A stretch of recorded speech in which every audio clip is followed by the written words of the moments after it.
Hello, everybody. Good morning to you all.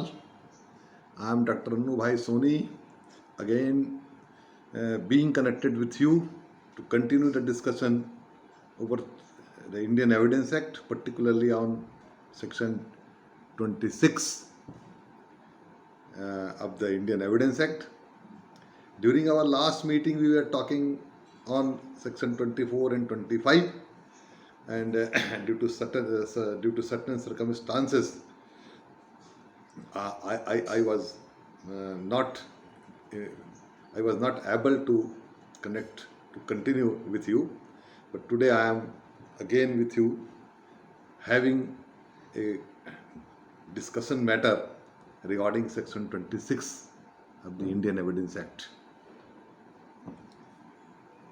पिछले दो हमारी जो बैठक हुई थी उसमें हमने धारा 24, धारा 25 भारतीय साक्ष्य अधिनियम पर विस्तृत चर्चा की थी. आज की जो चर्चा का विषय है, is I state you that today we are going to open the discussion over section 26, the very important section of Indian evidence act.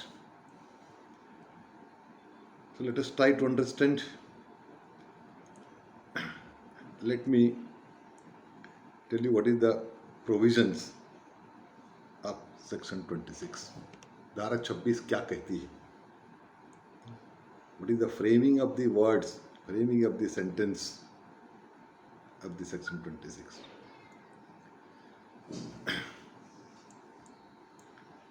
If confession is made by an accused while he is in police custody, confession made by an accused while in police custody, while he is in police custody, will not be admissible as a evidence. What the section 26 says, no confession will be admissible as a evidence if it is made under the police custody by the accused, unless it is made in the immediate presence of the magistrate.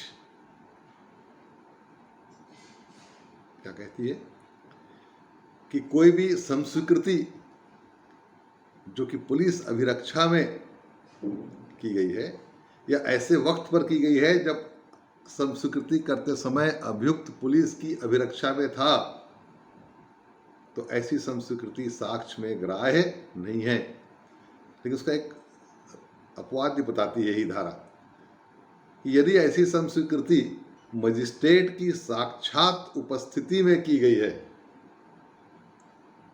on the immediate presence of the magistrate, then such confession will be admissible.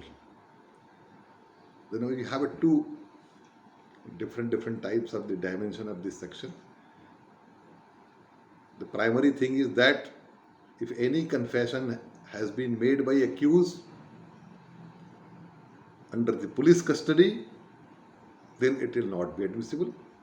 But if it is made in the immediate presence of the magistrate, then such confession will be admissible. यदि एक संस्वीकृति police अभिरक्षा में किसी अभियुक्त के द्वारा की गई है, यानी यदि उसने पुलिस की अभिरक्षा में अपने गुनाह को स्वीकार किया है, संस्वीकृति का वही अर्थ है, तो ऐसी संस्वीकृति साक्ष्य में किसी काम की नहीं है, ग्राह्य नहीं है. लेकिन यदि वो किसी मजिस्ट्रेट की साक्षात उपस्थिति में की गई है, immediate presence of the magistrate, तब वो साक्ष्य में ग्राह्य होगी. अब इसके बहुत सारे इसके पॉइंट्स हैं, इस पर हमको लगातार डिस्कस करना है. ये इसका एक प्राइमरी जो फैब्रिकेशन ऑफ द सेंटेंस है, फैब्रिकेशन ऑफ वर्ड है, जो इनेक्टमेंट है, ये मैं आपको बता रहा हूँ. इसी के साथ साथ एक एक्सप्लेनेशन भी है नीचे में. एक्सप्लेनेशन क्या कहती है कि the word magistrate used in this section, the word magistrate used in this section does not include does not include the head of the village who is discharging magisterial function in the presidency of Fort St. George or elsewhere, unless he is a magistrate exercising the powers of magistrate under Criminal Procedure Code 1882 as well as 1973. फिर से इसको एक बार क्या कहते हैं, जो मूल धारा है वो धारा तो ये कह देती है कि भाई पुलिस अभिरक्षा में की गई संस्वीकृति साक्ष्य में ग्राह्य नहीं है, लेकिन यदि वो मजिस्ट्रेट की साक्षात उपस्थिति में की गई है तो साक्ष्य में ग्राह्य है। लेकिन यहाँ पर एक एक्सप्लेनेशन नीचे जोड़ती है कि मजिस्ट्रेट का क्या मतलब होगा, है ना? क्या कहती है, the word magistrate used in the section doesn't include the head of the village who is discharging magisterial function, not only function, who is discharging magisterial function in the presidency of Fort St. George or elsewhere, unless he is a magistrate discharging powers of magistrate under Criminal Procedure Code 1882 as well as 1973. स्पष्टीकरण क्या कहती है कि मूल धारा 26 में जो दंडाधिकारी जो मजिस्ट्रेट शब्द का उपयोग किया गया है वो शब्द ऐसे व्यक्ति को शामिल नहीं करता जो किसी गांव का मुखिया है, हेड ऑफ द विलेज है, और जो फोर्ट सेंट जॉर्ज प्रेसिडेंसी, इसको मैं अभी आगे चल के बताऊंगा क्या है, फोर्ट सेंट जॉर्ज प्रेसिडेंसी या किसी अन्य स्थान पर मजिस्ट्रेट के रूप में काम कर रहा है, डिस्चार्जिंग मजिस्ट्रियल फंक्शन, जो मजिस्ट्रेट के रूप में काम कर रहा है, ऐसा व्यक्ति इस मजिस्ट्रेट की परिभाषा में शामिल नहीं है जब तक कि वो क्रिमिनल प्रोसीजर कोड दंड प्रक्रिया संहिता पुरानी 1882 या नवीन 1973 के अर्थों में मजिस्ट्रेट की शक्तियों का प्रयोग नहीं कर रहा है। तो ऐसा हेडमैन या ऐसा head of the village will not be treated as a magistrate in the context of this section 26। फिर से समझें, इसमें धारा 26 में जिस मजिस्ट्रेट शब्द का उल्लेख किया गया है वो मजिस्ट्रेट के अर्थ में ऐसा कोई ग्राम का किसी मुखिया जो फोर्ट सेंट जॉर्ज प्रेसिडेंसी में या किसी अन्य स्थान पर मजिस्ट्रेट की तरह काम कर रहा है वो इसमें शामिल नहीं है जब तक कि ऐसा गांव का मुखिया दंड प्रक्रिया संहिता 1973 या 1882 के अधीन जो मजिस्ट्रेट की व्याख्या की गई, जो मजिस्ट्रेट की परिभाषा दी गई है, उस अधिकार का जब तक वो प्रयोग न करे तब तक इस धारा के अर्थों में मजिस्ट्रेट नहीं कहा जाएगा। The word magistrate used in this section does not include the head of the village who is discharging ministerial function in the presidency of Fort St. George or anywhere else, unless such headman is a magistrate exercising the powers of magistrate under CRPC 1882 or as well as 1973. तो अब देखिए दो तीन बातें उभर के अब सामने आ रही हैं। नंबर एक कि किसी अभियुक्त व्यक्ति के द्वारा पुलिस अभिरक्षा में की गई संस्वीकृति साक्ष्य में ग्राह्य नहीं है जब तक कि वह मजिस्ट्रेट की साक्षात उपस्थिति में न किया गया हो। और इस धारा के अर्थों में मजिस्ट्रेट का अर्थ होगा कि ऐसा मजिस्ट्रेट CRPC की व्यवस्थाओं के अंतर्गत मजिस्ट्रेट हो। यदि सेंट फोर्ट जॉर्ज यदि फोर्ट ऑफ सेंट जॉर्ज की प्रेसिडेंसी में काम करने वाला कोई गांव का मुखिया यदि दंडाधिकारी की तरह कार्य कर रहा है ना, if any head of the village exercising the magisterial power or discharging the magisterial power in the presidency of Fort Saint George or anywhere else, he will not be treated as a magistrate in the context of this section, in the respect of this section, जब तक कि वह दंड प्रक्रिया संहिता के प्रावधानों के अनुसार मजिस्ट्रेट की शक्तियों को धारण न करता हो। मतलब कहने का मतलब यह है कि दंड प्रक्रिया संहिता में जो मजिस्ट्रेट बताए गए हैं, जो मजिस्ट्रेट की परिभाषा दी गई है, वही व्यक्ति मजिस्ट्रेट माना जाएगा।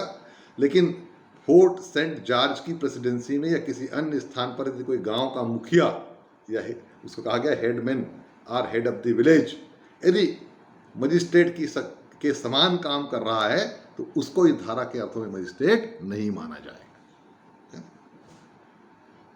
तो अब अपन इसको एक एक इसके बिंदुओं पर चर्चा करें।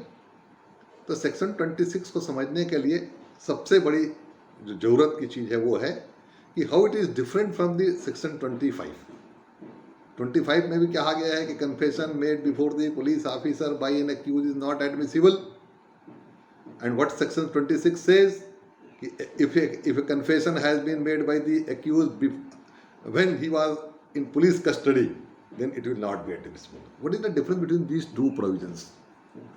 तो पहला तो आप ये समझिए कि धारा 25 के अंतर्गत पुलिस के समक्ष की गई संस्वीकृति और धारा 26 के अंतर्गत पुलिस अभिरक्षा में की गई संस्वीकृति में थोड़ा अंतर है।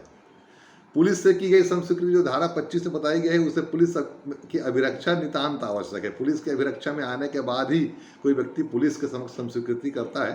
कई बार वो अभिरक्षा में नहीं होने के बावजूद भी करता है, लेकिन वो संस्वीकृति पुलिस को की गई संस्वीकृति मानी जाती है, पुलिस अधिकारियों को की गई संस्वीकृति मानी जाती है ना। लेकिन ये कैसी है, धारा 26 उससे थोड़ा उसका अर्थ भिन्न कैसे है कि धारा 26 पुलिस अभिरक्षा में किसी अन्य व्यक्ति को की गई संस्वीकृति पर लागू होती है। If the confession has been made to the person other than the policeman, other than the police officer, but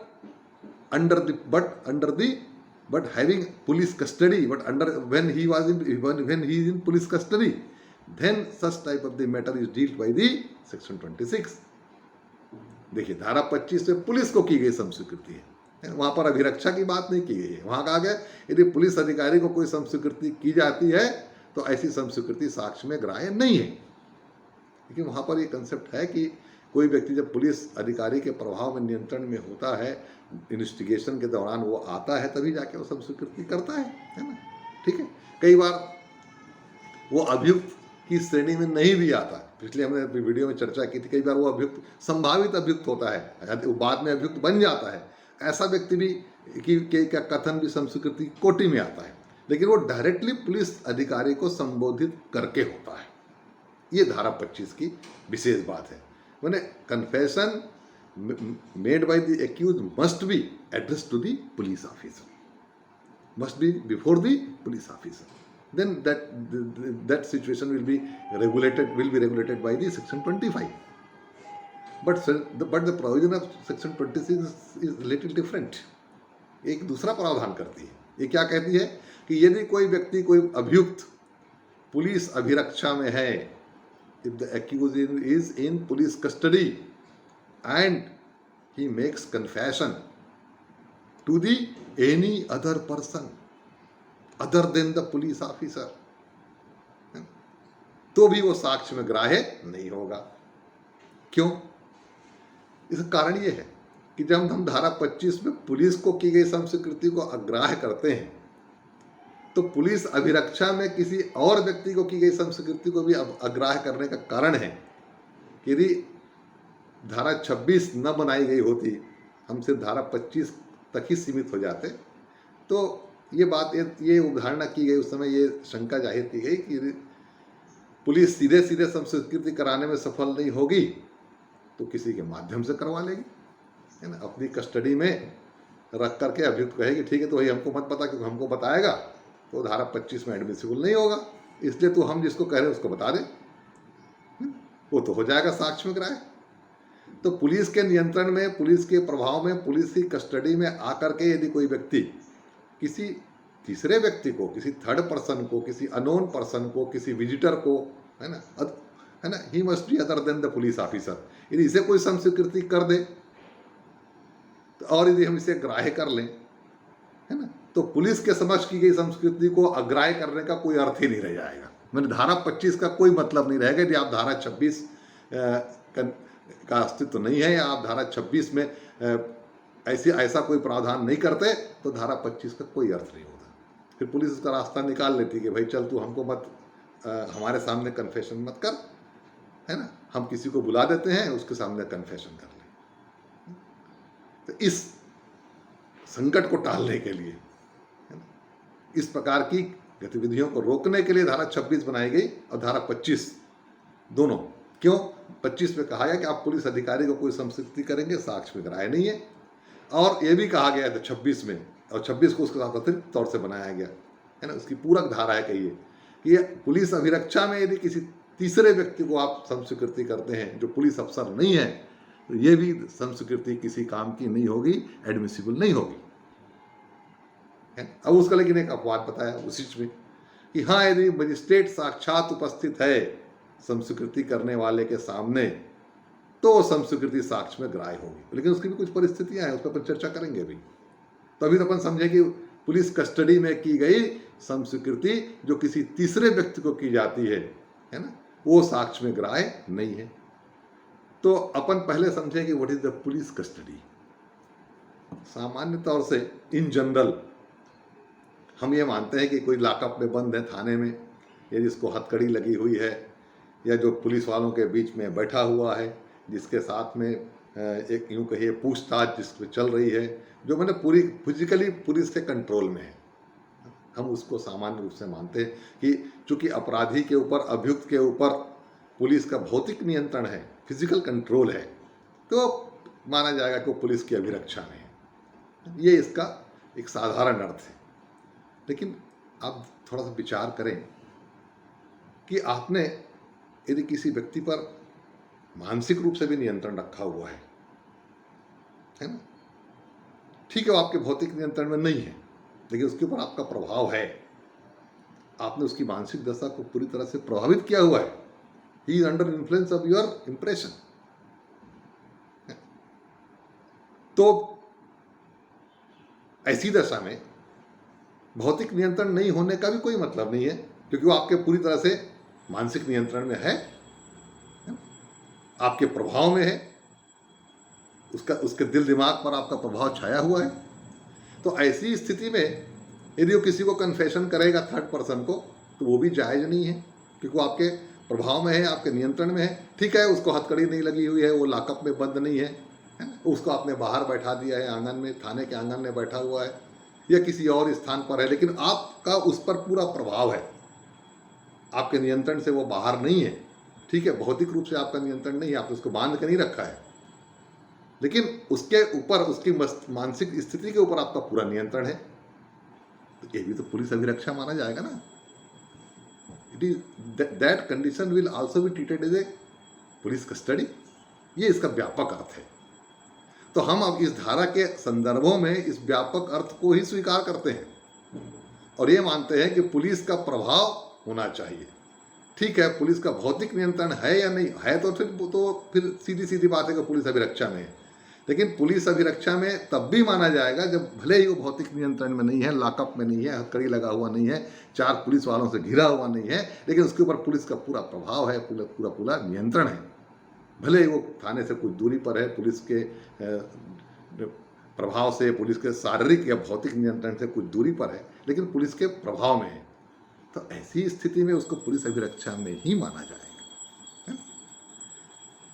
एक अभियुक्त था, उसको, वो पुलिस की इन्वेस्टिगेशन का हिस्सा था, उसकी तबीयत कुछ खराब हुई तो उसको डॉक्टर के पास ले गए। डॉक्टर ने पुलिस वालों को कहा, आप लोग सब बाहर बैठिए भाई, यहाँ पर इसकी जांच करना है। उसकी जांच में 5-7 मिनट का समय लगा, तब तक पुलिस वाले बाहर बैठे हुए थे। अब वो अभियुक्त जो था डॉक्टर कमरे में था, उसने डॉक्टर के सामने कन्फेशन किया, हाँ साहब मेरे से ऐसी गलती हो गई है। मैंने अमुक व्यक्ति को मार डाला है या जो भी अपराध हुआ है ना? अब आप बताइए, क्या आप इसको आप पुलिस अभिरक्षा में की गई संस्कृति मानेंगे कि नहीं मानेंगे? मानेंगे। क्यों? हालांकि पुलिस उससे दूर है, लेकिन वो पुलिस के पूरे प्रभाव में है। पुलिस वाले उसको लेकर के आए डॉक्टर के पास दिखाने के लिए, है ना? ठीक है, पुलिस का भौतिक नियंत्रण उसके ऊपर थोड़ी देर के लिए हट गया है, लेकिन वो पूर्णतः पुलिस के प्रभाव में है। एक औरत को उसके प्रेमी युवक की हत्या करने के आरोप में चौकीदार ने पकड़ लिया। अब पकड़ के कहा कि इसको, गांव वालों कहा कि इसको बैठा कर रखो, मैं पुलिस वाले को लेकर के आता हूं। जब वो चला गया तब उस युवती ने गांव वालों के सामने स्वीकार कर ले, कहा मैंने उसको मारा है। कहा गया नहीं, ये भी पुलिस के प्रभाव में की गई, अभिरक्षा में की गई संस्कृति है, क्योंकि पुलिस के प्रभाव में थी, चौकीदार के प्रभाव में थी। एक अभियुक्त को तांगे में बिठा करके पुलिस वाले ले जा रहे थे कहीं पर कुछ जांच वांच की कार्रवाई के सिलसिले में। बीच रास्ते में उसने उनको तांगे वाले के पास छोड़ करके वो 2-3 पुलिस वाले थोड़ी दूर पर चले गए चाय वाय पीने के लिए। इसी बीच में अभियुक्त ने तांगे वाले को बता दिया कि उससे क्या क्या किया है। माना गया कि नहीं, तांगे वाले को बताना जो है वो पुलिस के प्रभाव में की गई, पुलिस की अभिरक्षा में की गई संस्कृति है, कि वो पुलिस के प्रभाव से मुक्त नहीं हुआ था। ठीक है, एक व्यक्ति को गांव के लोगों के पास पुलिस वाले लोग लेकर के गए, उसको छोड़ दिया, गांव वालों के पास उसको छोड़ दिया और बोले इसको बैठा कर रखिए, यहीं पर हम लोग आते हैं। उन्होंने गांव वालों के सामने स्वीकार किया, हाँ उससे गलती हो गई है, उससे अपराध हो गया है। कहा गया कि ये संस्कृति भी पुलिस अभिरक्षा में की गई संस्कृति मानी जाएगी, कि वो पुलिस के प्रभाव में था, पुलिस के नियंत्रण में था, भले ही पुलिस वाले उसको छोड़ करके थोड़ी देर के लिए चले गए थे। तो ये जो स्थितियां हैं, ये स्थितियां साफ साफ इस बात को बयां करती है कि हमें पुलिस अभिरक्षा का जो है व्यापक अर्थ, जो उसका ब्रॉड सेंस है, उस पर फोकस करना चाहिए। हम उसकी जो एक ऑर्डिनरी जो उसका कंसेप्ट है, कंसेप्ट इन जनरल, कि नहीं उसको लॉकअप में बंद होना चाहिए, उसको हथकड़ी में लगा होना चाहिए, उसके चारों तरफ पुलिस वाले लोग खड़े होने चाहिए, है ना, या उसको किसी न किसी एक पुलिस अधिकारी के भौतिक नियंत्रण में होना चाहिए। ये जो चीज़ें हैं, ये इस धारा के संदर्भ में इसको व्यापक अर्थ में लेना है।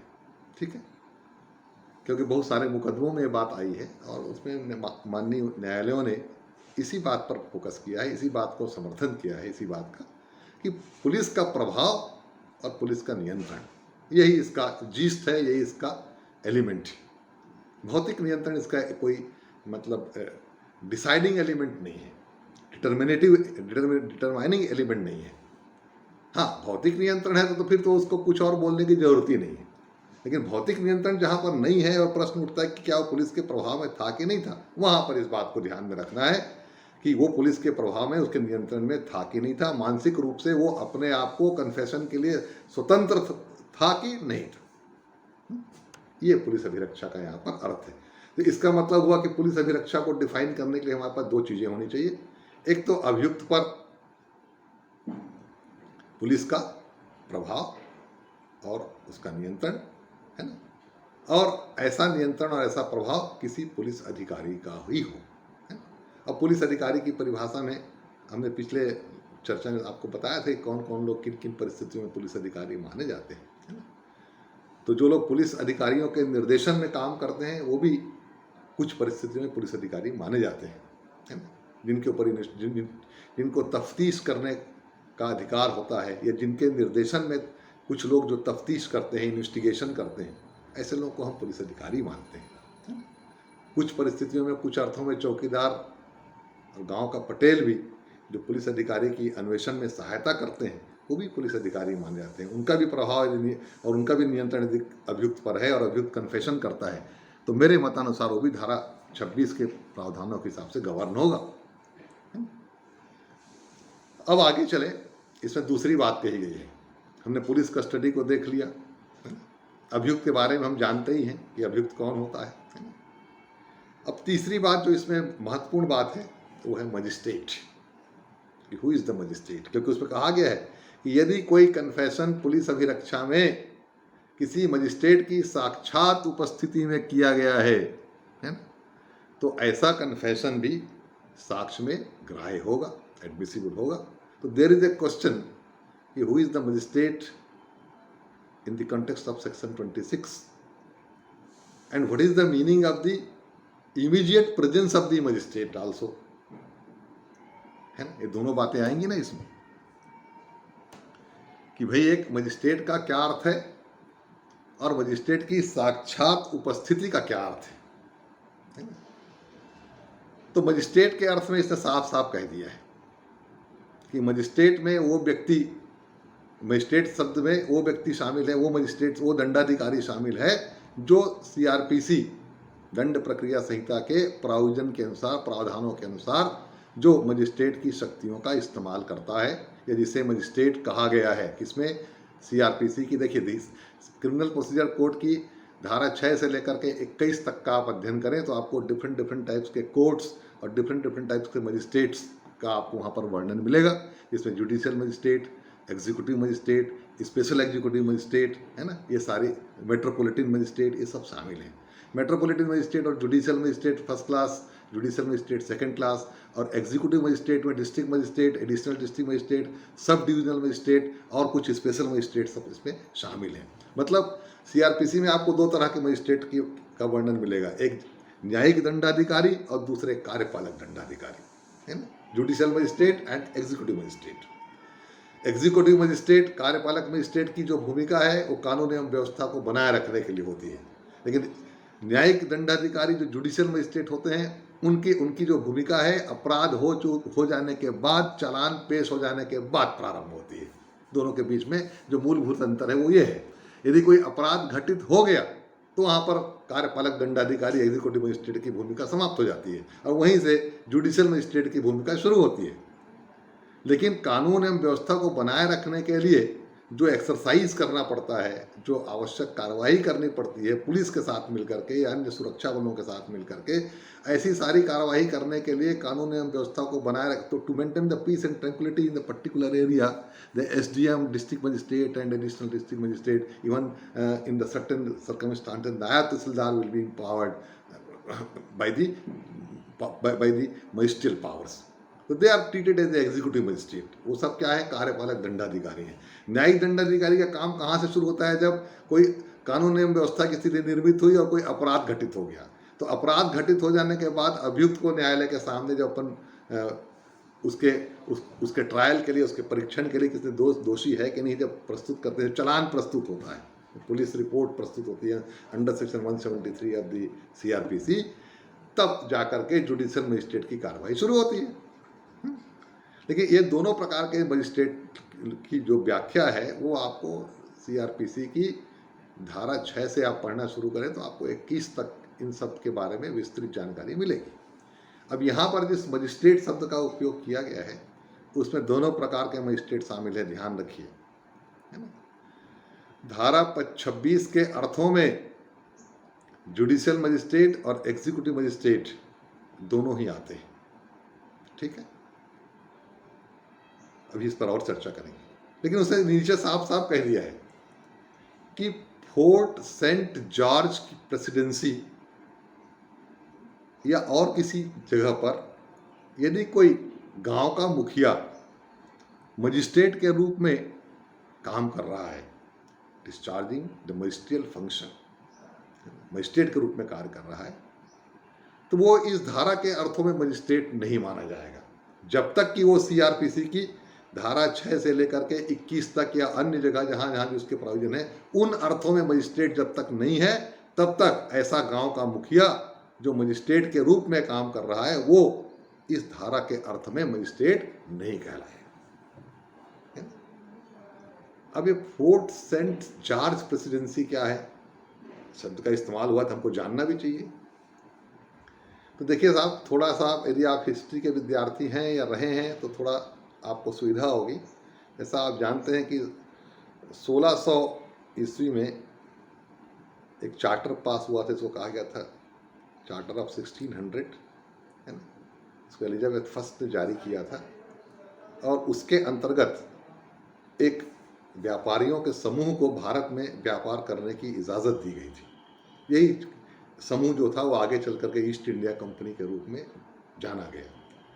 ईस्ट इंडिया कंपनी ने 1615 के आसपास में सर टॉमस रो की का जो अनुदान प्राप्त हुआ, जहांगीर के साथ, बादशाह जहांगीर के साथ जो टॉमस रो की संधि हुई, जो पैक्ट हुआ, उसके तहत ईस्ट इंडिया कंपनी ने मद्रास, उस समय का मद्रास प्रांत, आप जिसको आज तमिलनाडु कहते हैं उसको पहले मद्रास कहा जाता था, तो उसी प्रांत, उसी हिस्से में एक मछलीपट्टनम नाम का जगह था। वहाँ पर उन्होंने अपनी एक फैक्ट्री खोली, एक फैक्ट्री स्थापित। फैक्ट्री का अर्थ कारखाने से नहीं है यहाँ पर, फैक्ट्री का अर्थ है वहाँ पर जहाँ पर ईस्ट इंडिया कंपनी के अधिकारी और कर्मचारी रहते थे, है ना।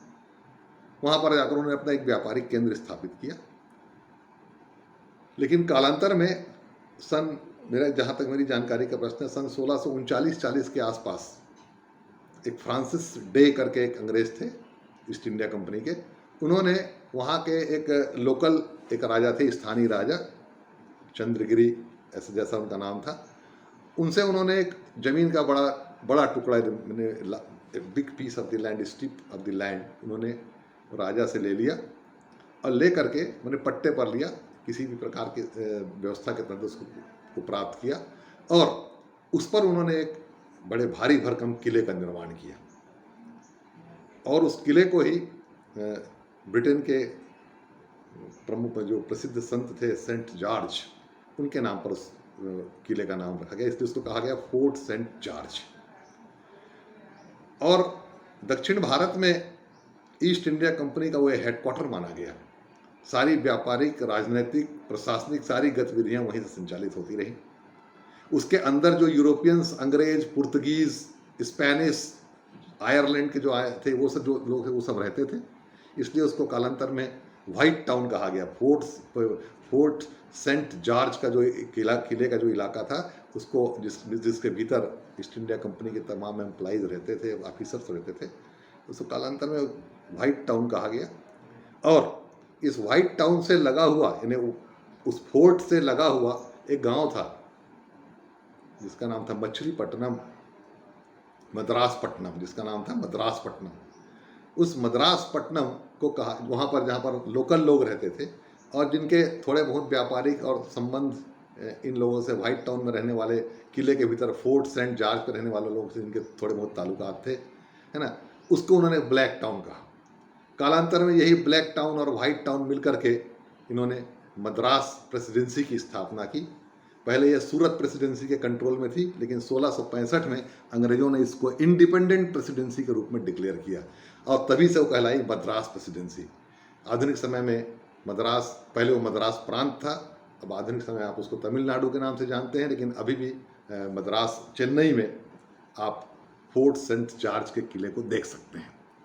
तो फोर्ट सेंट जॉर्ज की प्रेसिडेंसी के इलाके में उस जमाने में अंग्रेजों ने कुछ गांव के प्रमुख व्यक्तियों को, ग्राम प्रधान लोगों को मजिस्ट्रियल पावर दिया हुआ था। छोटे छोटे मामले निपटाने के लिए, कानून एवं व्यवस्था को बनाए रखने के लिए उनको उन्होंने मजिस्ट्रियल पावर दिया था।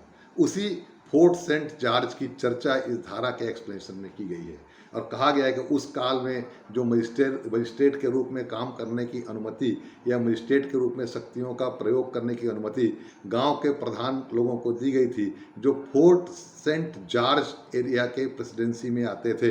तो अब जो है उनको जो मजिस्ट्रेट बनाया गया था, उनको इस धारा के अर्थों में मजिस्ट्रेट नहीं माना जाएगा, है ना, उनको इस धारा के अर्थों में मजिस्ट्रेट नहीं माना जाएगा। तो ये आपने समझा कि फोर्ट सेंट जॉर्ज क्या है, उसकी प्रेसिडेंसी क्या थी, है ना, और किस तरह से वो अस्तित्व में आई थी। ठीक, तो अब यहाँ पर मजिस्ट्रेट का अर्थ क्या हुआ कि जो सीआरपीसी के प्रावधानों के अंतर्गत जो मजिस्ट्रेट हैं, जिनका वर्णन धारा 6 से लेकर के 21 तक के विभिन्न प्रावधानों में मिलता है, और इस धारा के अर्थ में जुडिशियल मजिस्ट्रेट और एग्जीक्यूटिव मजिस्ट्रेट दोनों के दोनों शामिल हैं। ठीक साहब, अब आप अपन आगे चलें कि जुडिशियल मजिस्ट्रेट और एग्जीक्यूटिव मजिस्ट्रेट दोनों के बीच के अंतर को मैंने अभी आपको थोड़ी देर पहले बताया। इनके प्रत्यक्ष उपस्थिति में, in the immediate presence of the magistrate यदि कोई कन्फेशन अभियुक्त के द्वारा किया गया है तो ऐसा कन्फेशन साक्ष्य में ग्राह्य होगा। ये मतलब धारा 26 का ये अपवाद है। पहले तो कह दिया कि यदि कन्फेशन पुलिस अभिरक्षा में किसी अन्य व्यक्ति को अभियुक्त ने किया है तो वो साक्ष्य में ग्राह्य नहीं है, लेकिन उसका एक अपवाद बताता है कि यदि वहां पर कोई मजिस्ट्रेट साक्षात उपस्थित है तो ऐसा कन्फेशन साक्ष्य में ग्राह्य होगा। अब इसकी बारीक बात सुनिए। मान लो मजिस्ट्रेट साक्षात उपस्थित है या मजिस्ट्रेट के सामने एक व्यक्ति को प्रस्तुत किया गया है कि साहब ये कन्फेशन करने वाला है, तो देयर इज ए क्वेश्चन कि वो व्यक्ति मजिस्ट्रेट को समस्वीकृति करने वाला है या मजिस्ट्रेट के सामने किसी अन्य व्यक्ति को समस्वीकृति करने वाला है ना? यहाँ पर क्वेश्चन आएगा ना कि भाई ये वो मजिस्ट्रेट की साक्षात उपस्थिति में किसी अन्य व्यक्ति को समस्वीकृति करने वाला है कि सीधे मजिस्ट्रेट को ही समस्वीकृति करने वाला है। ठीक, यदि वो पुलिस अभिरक्षा में है और किसी अन्य व्यक्ति को समस्वीकृति करता है तब तो साक्ष्य में ग्राह्य नहीं है, लेकिन यदि मजिस्ट्रेट साक्षात उपस्थित है ना, तो ये माना जाएगा कि वो पुलिस अभिरक्षा में नहीं है या पुलिस अभिरक्षा में पुलिस के प्रभाव से मुक्त है। मजिस्ट्रेट की साक्षात उपस्थिति का यही मतलब है कि हम वहाँ पर ये मान लेते हैं कि मजिस्ट्रेट के सामने जैसे अभियुक्त आता है वो तमाम प्रकार के प्रभाव और नियंत्रण से मुक्त हो जाता है और इसलिए उसके द्वारा किया गया समस्वीकृति साक्ष्य में ग्राह्य होता है। लेकिन उसकी भी ये बारीक बात है कि क्या वो मजिस्ट्रेट को ही समस्वीकृति करना चाहता है। यदि ऐसा है कि वो मजिस्ट्रेट को ही अब जब मजिस्ट्रेट के सामने साक्षात उपस्थित हो गया तो किसी थर्ड पर्सन का कोई महत्व नहीं होता, व्यवहारिक रूप से मजिस्ट्रेट को ही समस्वीकृति करेगा, है ना। यदि वो मजिस्ट्रेट को समस्वीकृति करने के लिए तैयार है और मजिस्ट्रेट उसकी समस्वीकृति को ग्रहण कर लेता है ना? लेकिन यदि मजिस्ट्रेट ने सीआरपीसी की धारा 164 की प्रक्रियाओं का पालन किए बिना उसकी समस्वीकृति को रिकॉर्ड कर लिया तो ऐसी समस्वीकृति साक्ष्य में ग्राह्य नहीं होगी। सीआरपीसी की धारा 164 बड़ा महत्वपूर्ण है, ये कन्फेशन रिकॉर्ड करने की प्रक्रिया को बताती है। और यदि मजिस्ट्रेट ने किसी अभियुक्त के कन्फेशन को या किसी स्टेटमेंट को रिकॉर्ड किया है लेकिन उसने धारा 164 की प्रक्रियाओं का पालन नहीं किया तो ऐसी समस्वीकृति भी दूषित मानी जाती है, साक्ष्य में ग्राह्य नहीं होती। तो फिर क्या हो, तो फिर यह हो कि अभियुक्त जो है मजिस्ट्रेट को समस्वीकृति करे और मजिस्ट्रेट धारा 164 की प्रक्रियाओं का पूरा पालन करे और पालन करने के बाद उसके कन्फेशन को रिकॉर्ड करे, अपने मेमोरेंडम को अपना मेमोरेंडम ज्ञापन लिखे, उसमें साइन करे, अभियुक्त का साइन ले, अभियुक्त को पढ़ करके सुनाए, यथासंभव अभियुक्त की भाषा में समस्वीकृति को लिखा जाए, अभियुक्त को समस्वीकृति करने से पहले बता दिया जाए कि वो ऐसा करने के लिए बाध्य नहीं है, यदि वो ऐसा करेगा तो ये उसके खिलाफ साक्ष्य में उपयोग किया जाएगा। मजिस्ट्रेट ये भी देखे कि समस्वीकृति करते समय अभियुक्त पुलिस के प्रभाव से पूरी तरह से मुक्त है कि नहीं है। उसके अलावा यदि अभियुक्त उपस्थित होने के बाद कहता है कि नहीं वो नहीं करना चाहता तो मजिस्ट्रेट उसको तत्काल पुलिस की अभिरक्षा से बाहर करेगा, पुलिस के नियंत्रण से अलग रखेगा, है ना। ये सारे कंडीशंस हैं under section 164 of the CrPC and it must be strictly followed by the magistrate, concerned magistrate, whether he is a judicial magistrate or the executive, it doesn't matter in the context of section 26। हालांकि एक बात है, CrPC की धारा 164 में जिस magistrate का वर्णन किया गया है वो मजिस्ट्रेट जुडिशियल मजिस्ट्रेट है। वहाँ पर किसी एग्जीक्यूटिव मजिस्ट्रेट को या किसी पुलिस वाले को जिसको मजिस्ट्रेट का पावर दिया गया एग्जीक्यूटिव मजिस्ट्रेट का, उसे धारा 164 के अंतर्गत कन्फेशन रिकॉर्ड करने का अधिकार नहीं दिया गया है। लेकिन धारा 26 के जिसको हम पढ़ रहे हैं एविडेंस है, उसमें मजिस्ट्रेट में कोई भेद नहीं किया गया है। उसमें मजिस्ट्रेट शब्द के अंतर्गत जुडिशियल मजिस्ट्रेट भी शामिल है और एग्जीक्यूटिव मजिस्ट्रेट भी शामिल है। अब यहाँ पे प्रश्न उठता है कि क्या किया जाए, सीआरपीसी की बात को माना जाए कि एविडेंस की बात को माना जाए। तो इसका व्यवहारिक पक्ष ये है जो मैं मानता हूँ कि बनते तक यथासंभव जुडिशियल मजिस्ट्रेट के द्वारा ही कन्फेशन रिकॉर्ड किया जाना चाहिए, क्योंकि मजिस्ट्रेट की उपस्थिति का अर्थ ही है कि हम पुलिस के प्रभाव और उसके नियंत्रण से अभियुक्त को मुक्त रखना चाहते हैं। और आप जानते हैं कि जो एग्जीक्यूटिव मजिस्ट्रेट होते हैं वो कानून एवं व्यवस्था को बनाए रखने के लिए पुलिस वालों के करीब होते हैं, क्योंकि पुलिस वालों की मदद से ही वो जिले में, राज्य में, हर जहाँ के लिए वो तैनात हैं वहाँ कानून एवं व्यवस्था को नियंत्रित करते हैं। इसलिए पुलिस उनकी सहयोगी होती है और वो पुलिस से काफ़ी करीब होते हैं। जबकि जुडिशियल मजिस्ट्रेट के बारे में हमारी धारणा ये है, वो धारणा पुख्ता भी है, कि वो पुलिस और प्रशासन से दूर होते हैं, वो इंडिपेंडेंट जुडिशरी के हिस्से होते हैं, है ना। तो इसलिए जुडिशियल मजिस्ट्रेट को यदि अपन के समक्ष यदि अपन किसी अभियुक्त को समस्वीकृति के लिए लाएं और जुडिशियल मजिस्ट्रेट धारा 164 के प्रक्रियाओं का पालन करके संस्कृति को रिकॉर्ड करे, तो ये ज़्यादा सिफर होगा, ज़्यादा बेटर होगा, है ना। लेकिन चूंकि धारा 26 एविडेंस एक्ट एग्जीक्यूटिव मजिस्ट्रेट को भी इस संदर्भ में मना नहीं करती है, कोई भेद नहीं करती है, तो एग्जीक्यूटिव मजिस्ट्रेट यदि कोई बयान लेता है, अभियुक्त कन्फेशन को रिकॉर्ड करता है, तो उसको भी धारा 164 की प्रक्रियाओं का कठोरता से पालन करना चाहिए, है ना। तो ये बातें हुई मजिस्ट्रेट के बारे में, ठीक है ना। अब एक और बात कि इमीडिएट प्रेजेंस का क्या मतलब है। इमीडिएट प्रेजेंस का क्या मतलब है?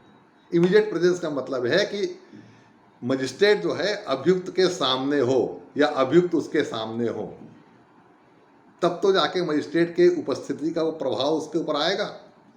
यदि मजिस्ट्रेट दूसरे कमरे में बैठा है, अभियुक्त कहीं दूसरे कमरे में है और वहाँ मजिस्ट्रेट के आर्डर पर या मजिस्ट्रेट के इन्फ्लुएंस पर किसी क्लर्क ने उसका कन्फेशन रिकॉर्ड कर लिया, तो ये माना गया है कि इस प्रकार का ये है, वो 164 की प्रक्रिया का पालन नहीं हुआ, और एक प्रकार से मजिस्ट्रेट की साक्षात उपस्थिति भी उसको मानना ठीक नहीं होगा।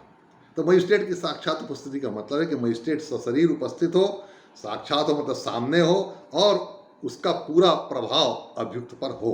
वो अभियुक्त को बताए, अभियुक्त को समझाए कि भाई तुम ये कन्फेशन करने के लिए कहीं से मजबूर नहीं हो, न तो पुलिस के कारण, न मेरे कारण, किसी भी के कारण से तुम ये कन्फेशन के लिए विवश नहीं हो, लेकिन यदि तुम ऐसा करते हो तो तुम स्वेच्छा से करोगे, तुम्हारे पर कोई दबाव नहीं है, और तुम्हारे खिलाफ इसका उपयोग अदालत में किया जाएगा, है ना। और उसको जब वो कन्फेशन करेगा, उस कन्फेशन को रिकॉर्ड किया जाएगा, यथासंभव अभियुक्त की भाषा में रिकॉर्ड किया जाएगा, नहीं तो उसका कोई ट्रांसलेटर या इंटरप्रेटर बुलाया जाएगा, उसकी मदद ली जाएगी और उसके कन्फेशन को उसको पढ़ के सुनाया जाएगा। और सीआरपीसी की धारा 281 का ये जो प्रावधान है एक स्टेटमेंट रिकॉर्ड करने का, उसका भी पालन करते हुए अभियुक्त के साथ सिग्नेचर ले जाएंगे, और नीचे एक ज्ञापन मजिस्ट्रेट खुद लिखेगा और उस पर अपने हस्ताक्षर करेगा, जिसमें वो ज्ञापन इस बात का होता है कि उसने संबंधित प्रक्रियाओं का पूरी तरह से पालन किया है, जो धारा 164 में है और जिसका संबंध धारा 281 सीआरपीसी से भी है। तो मजिस्ट्रेट की साक्षात उपस्थिति का यही मतलब होता है कि मजिस्ट्रेट अभियुक्त के सामने प्रत्यक्षतः उपस्थित हो और उसको इन सारी बातों को डिटेल से समझाए, जो धारा 164 और 218 की प्रक्रियाओं से संबंधित है, 281 की परिभाषाओं से संबंधित, ठीक है। अब एक बात और आती है, वो ये कि पुलिस अभिरक्षा, police custody and judicial custody, इसमें भी क्या अंतर है। यदि कोई व्यक्ति जुडिशियल कस्टडी में है या जुडिशियल रिमांड पर है ना, तो यदि उसने कन्फेशन किया तो क्या साक्ष्य में ग्राह्य होगा। कुछ अदालतों ने माना है, जैसे एक मामला था इमाम दीन वगैरह एम्परर का, कि कहा गया कि नहीं, जुडिशियल कस्टडी में तो पुलिस का प्रभाव रहता ही नहीं है, इसलिए जुडिशियल कस्टडी में यदि कोई व्यक्ति ने बयान दिया है, अभियुक्त ने बयान दिया, तो साक्ष्य ग्राह्य होगा, वो धारा 26 सीमा से बाहर होगा। लेकिन कृपा वर्सेस राज्य का एक मामला था जिसमें अदालत ने कहा कि नहीं, यदि जुडिशियल कस्टडी में भी पुलिस का पहरा है अभियुक्त के ऊपर, है ना। जुडिशियल कस्टडी का मतलब है कि जहाँ पर आपने उसको न्यायिक अभिरक्षा में रखा है, वहाँ पर पुलिस का पहरा है, पुलिस का प्रभाव है ना, तो फिर वो पुलिस अभिरक्षा ही माना जाएगा। फिर वो जुडिशियल कस्टडी होते भी पुलिस कस्टडी है, क्योंकि वहाँ पर पुलिस का नियंत्रण है पूरी तरह से, है ना। तो ये भी एक बात है जो आपको ध्यान में रखनी चाहिए। और एक आखिरी बात कि धारा 26 तभी लागू होती है जब अभियुक्त समस्वीकृति करता है, मतलब अपने गुनाह को स्वीकार करने की बात कहता है। यदि और कोई प्रकार का कथन कहता है वो, तो वहाँ पर धारा 26 लागू नहीं होगी। जैसे एक अभियुक्त ने पुलिस वालों को बताया कि जब वो सुबह सोकर उठा तब वो उसका जो दोस्त था वो मरा पड़ा हुआ था, उसकी गर्दन को किसी ने काट दिया था। ये एक उसका बयान है। उसने कहीं पर भी ये नहीं कहा कि उसने मारा है। उसने ये कहा कि जब वो सुबह सो करके उठा तब उसका दोस्त मरा हुआ पड़ा था, उसकी गर्दन कटी हुई थी। इट इज ए स्टेटमेंट, ये एडमिसिबल है। साक्ष्य अधिनियम की विभिन्न धाराओं में ये सुसंगत है, रिलेवेंट है, एडमिसिबल इन एविडेंस, क्योंकि इसमें कहीं पर भी वो संस्वीकृति नहीं है, कहीं पर भी वो ये नहीं कह रहा कि मैंने उसको मारा है।